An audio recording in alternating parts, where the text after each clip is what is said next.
Thrissur zoological park ഇന്ന് മുഖ്യമന്ത്രി നാടിന് സമർപ്പിക്കും.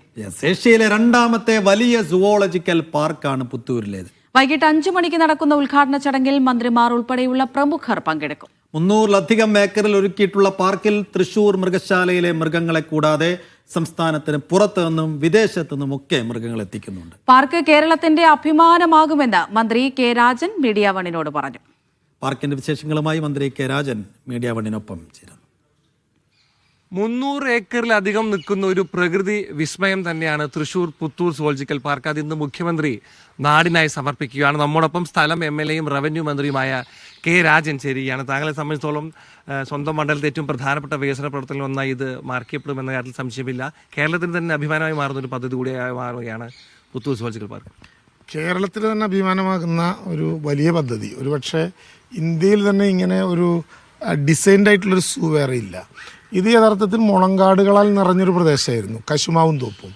അതിങ്ങനെ വെട്ടിമാറ്റി ഈ പറയുന്ന വിധത്തിൽ ഓസ്ട്രേലിയൻ സൂ ഡിസൈനറായിട്ടുള്ള ജോൺകോ ഒരാഴ്ച ഇവിടെ പൂർണ്ണമായിട്ടും താമസിച്ച് ഇവിടുത്തെ ഓരോ ചെടികളും ഇവിടുത്തെ കല്ലും ഇവിടുത്തെ ഒരു കാലാവസ്ഥയും ഒക്കെ മനസ്സിലാക്കിക്കൊണ്ട് തയ്യാറാക്കിയൊരു ഡിസൈൻ അനുസരിച്ച് ഇതിപ്പോൾ നമ്മൾ നിൽക്കുന്നത് കിളിക്കൂട്ടിലാണ്. നമ്മളൊരു കിളിക്കൂടിൽ നിൽക്കുകയാണെന്ന ഒരു ധാരണയും നമുക്കുണ്ടാകില്ല. ഇവിടെ ഇരിക്കുന്ന വ്യത്യസ്തങ്ങളായിട്ടുള്ള കിളികൾക്കൊക്കെ അവരുടെ ഒരു ആവാസ വ്യവസ്ഥയിൽ ജീവിക്കുന്നതിന് തുല്യമായിട്ടുള്ള ഒരു വനാന്തരീക്ഷം ഇവിടെ ക്രിയേറ്റ് ചെയ്യാണ്. യഥാർത്ഥത്തിൽ തൃശ്ശൂർ മൃഗശാല, പുത്തൂരിലുള്ള തൃശ്ശൂർ മൃഗശാല കേവലം ഒരു മൃഗശാലയല്ല, അത് സുവോളജിക്കൽ പാർക്ക് എന്നതിൻ്റെ പൂർണ്ണ തോതിലുള്ള അർത്ഥതലങ്ങളിലൂടെ കടന്നു വന്നിട്ടുള്ള ഒരു അനുഭവമാണ് യഥാർത്ഥത്തിൽ. സീബ്ര, ജിറാഫൊക്കെ അധിവസിക്കുന്ന ഇടങ്ങൾ, കൂടുകളെന്നല്ല, ആവാസ ഇടങ്ങളിൽ സൃഷ്ടിക്കുന്ന ആവാസ വ്യവസ്ഥ ആഫ്രിക്കയിലെ സുളു ലാൻഡിന് തുല്യമായിട്ടുള്ള ഒരു ആവാസ വ്യവസ്ഥയാണ്. സുളു ലാൻഡിൻ്റെ ആവാസ വ്യവസ്ഥ എങ്ങനെയാണോ അതവിടെ ക്രിയേറ്റ് ചെയ്യുകയാണ്. പുത്തൂർ ഹെവൻ എന്ന് വിളിക്കുന്ന ഒരു വളരെ മനോഹരമായിട്ട് ഇടമുണ്ട്. പുത്തൂർ ഹെവൻ എന്നാണ് അതിൻ്റെ പേര്.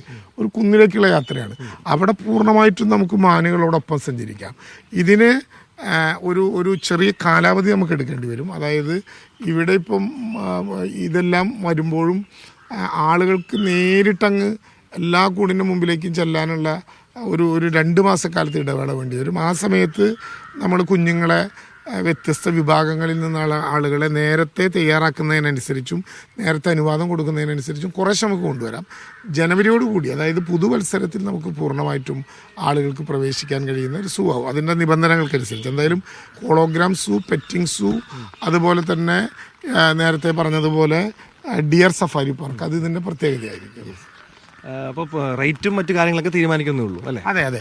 ഇവിടെ നമ്മളൊരു സൊസൈറ്റി രൂപീകരിച്ച് സർക്കാർ കിഫ്ബിയിലൂടെയാണ് കൊണ്ടുവന്നതെങ്കിലും വനം വകുപ്പിൻ്റെ നേതൃത്വത്തിൽ ഒരു സൊസൈറ്റി രൂപീകരിച്ച് സൊസൈറ്റി ആയിരിക്കും ഇതിൻ്റെ പ്രവർത്തനങ്ങൾക്ക് നേതൃത്വം നൽകുക. ഒരു ടൂറിസ്റ്റ് കോറിഡോർ ഈ മണ്ഡലത്തിൽ വ്യാപിപ്പിക്കുക എന്നുള്ളതാണ്. അതിൻ്റെ ഭാഗമാണ് ഈ സുവോളജിക്കൽ പാർക്ക്. അതിൻ്റെ ഭാഗമാണ് ഇതിനോട് ചേർന്ന് കിടക്കുന്ന പുത്തൂർ കായൽ. വൈകുന്നേരം സന്ധ്യയ്ക്കൊക്കെ ആളുകൾക്ക് അവിടെ ഇരിക്കാവുന്ന ഒരു ഫാം ടൂറിസം, പശുവിനെ വളർത്തൽ, നെൽകൃഷി, ഇതെല്ലാം കൂടി നടത്താവുന്ന കായൽ, ഇതിൻ്റെ തൊട്ടപ്പുറത്തുള്ള വെള്ളച്ചാട്ടം, പീച്ചി ഡാം, ഇപ്പോൾ സാഹസിക വിനോദയാത്രക്കാർക്ക് വേണ്ടി മാത്രം ഗവൺമെൻറ് 5 കോടി രൂപ ചെലവഴിച്ച് നിർമ്മിക്കുന്ന ഒരപ്പംകെട്ട്, ഇന്ന് തന്നെ ബഹുമാനപ്പെട്ട റോഷി അഗസ്റ്റിൻ മിനിസ്റ്റർ ഉദ്ഘാടനം ചെയ്യുന്ന കച്ചിത്തോട് ഡാം, ഇങ്ങനെ ഇതെല്ലാം കൂട്ടി ഒരു ടൂറിസ്റ്റ് സർക്യൂട്ട് വന്നാലുള്ള മെച്ചം. അതെ, ആളുകൾ വരും, അവരിവിടെ തന്നെ താമസിക്കും. അവർക്ക് നമ്മുടെ ചെറുകടകൾ മുതൽ വലിയ സ്ഥാപനങ്ങൾ വരെ കച്ചവടങ്ങൾ നടക്കും. അപ്പോൾ അതുവഴി ഒരു ധനസമാഹരണത്തിൻ്റെയും ഒരു സാമൂഹിക മാറ്റത്തിൻ്റെയും ചാലകശക്തിയായിട്ട് ഈ സുവോളജിക്കൽ പാർക്ക് മാറും. അതാണ് നമുക്ക് ഏറ്റവും സന്തോഷകരമായ കാര്യം. എല്ലാവിധ ആശംസകളും. സന്തോഷം. Thank you. അനീഷ് കാഞ്ഞങ്ങാടിനൊപ്പം പുത്തൂർ സുവോളജിക്കൽ പാർക്കിൽ നിന്നും നടരാജ് പരശുറാം, മീഡിയ വൺ.